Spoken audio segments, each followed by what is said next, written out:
भारतीय पुराणों, धर्म ग्रंथों और लोक कथाओं में अनेक प्रकार की रहस्यमयी शक्तियों, देवताओं, असुरों और राक्षसों का वर्णन मिलता है। इन्हीं में से एक अत्यंत रोचक और रहस्यमयी पात्र है ब्रह्म राक्षस। यह एक ऐसा प्राणी है जो ज्ञान और शक्ति दोनों से संपन्न होता है, किंतु अपने पूर्व जन्म के कुछ दोषों के कारण राक्षस योनि में जन्म लेता है। ब्रह्म राक्षस का जन्म एक विशेष प्रकार की परिस्थितियों में होता है। पुराणों और लोक कथाओं के अनुसार जो ब्राह्मण व्यक्ति अपने ज्ञान, तपस्या, वेदाध्ययन और मंत्र सिद्धि के बावजूद अधर्म का आचरण करता है या फिर अपने जीवन में किसी गंभीर पाप को अंजाम देता है, वह मरने के बाद ब्रह्म राक्षस बन जाता है। यह एक दंड स्वरूप होता है जिससे उसे मुक्ति पाने के लिए किसी विशेष कर्म या किसी तपस्वी से आशीर्वाद प्राप्त करना होता है। ऐसे व्यक्ति जिनकी मृत्यु अपूर्ण कर्मों के साथ होती है या जिन्हें असमय मृत्यु प्राप्त होती है, वे भी ब्रह्म राक्षस बन सकते हैं। उनकी आत्मा ज्ञानवान होने के बावजूद मुक्त नहीं हो पाती और वे प्रेत योनि में भटकते रहते हैं। ब्रह्म राक्षस का स्वरूप सामान्य राक्षसों से कुछ भिन्न होता है। ब्रह्म राक्षस का शरीर बहुत बड़ा और भयावह होता है। उसकी आंखें जलती हुई अंगारों जैसी प्रतीत होती हैं और उसकी आवाज गूंजती हुई होती है। चूंकि वह अपने पूर्व जन्म में एक ब्राह्मण था, इसलिए वह वेदों, शास्त्रों और मंत्रों का ज्ञाता होता है। इसके अतिरिक्त उसमें अलौकिक शक्तियां भी होती हैं। ब्रह्म राक्षस को इस योनि में रहना एक श्राप के समान होता है। जब तक कोई योग्य व्यक्ति उसे मुक्ति नहीं दिलाता, वह इसी रूप में रहता है। ब्रह्म राक्षस अत्यंत विद्वान होता है।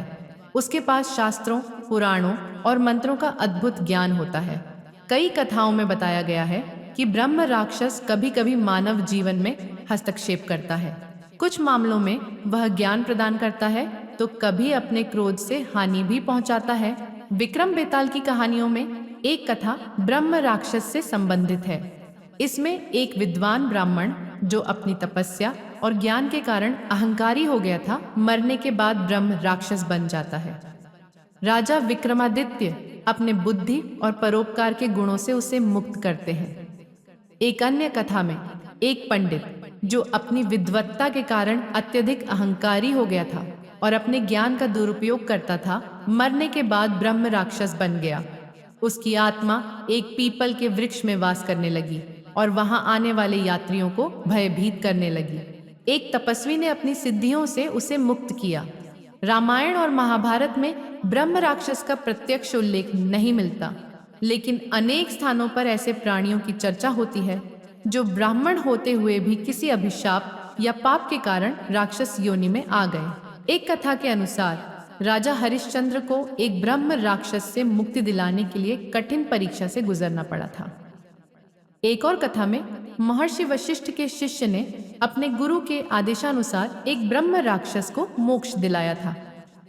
कई साधकों द्वारा ब्रह्म राक्षस की शक्ति का उपयोग तंत्र विद्या में किया जाता है।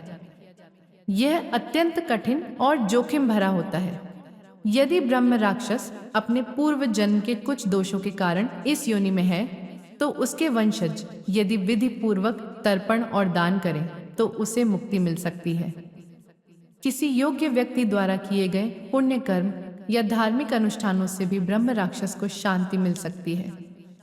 कई कथाओं में बताया गया है कि जब किसी महात्मा या संत की कृपा ब्रह्म राक्षस पर होती है तो वह मुक्त हो जाता है। कुछ विशेष मंत्रों और साधनाओं के माध्यम से ब्रह्म राक्षस को मोक्ष प्राप्त हो सकता है। भारत के कई हिस्सों में आज भी ब्रह्म राक्षस से जुड़ी कहानियां और मान्यताएं प्रचलित हैं। विशेष रूप से ग्रामीण इलाकों में, जहां पीपल के पेड़ों या सुनसान स्थानों पर ब्रह्म राक्षस के वास करने की बातें कही जाती हैं। लोगों का मानना है कि वे विद्वान आत्माएं हैं जो कुछ विशेष परिस्थितियों में ही प्रकट होती हैं।